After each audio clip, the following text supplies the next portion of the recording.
আমাদের যে জাতীয় ফেডারেশন আছে সেই ফেডারেশনের সাধারণ সভা এবং আগামী 1 মাস পরে আমাদের যে সম্মেলন সেটার জন্য মূলত আমরা এখানে আসছি।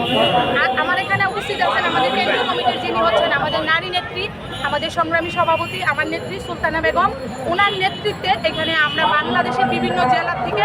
আমাদের এখানে প্রতিনিধিরা আসছে। এখানে শেরপুর থেকে যারা অটো রাইস মিলের শ্রমিকরা আসছে, চট্টগ্রামে যে আমাদের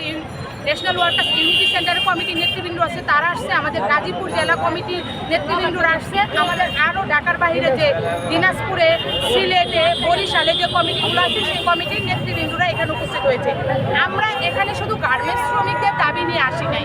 আমরা আসছি ইনফরমাল সেক্টরে যে শ্রমিক ভাই বোনেরা কাজ করে সেই সকল শ্রমিক ভাই বোনদের যে অধিকার, তাদের যে আইনগত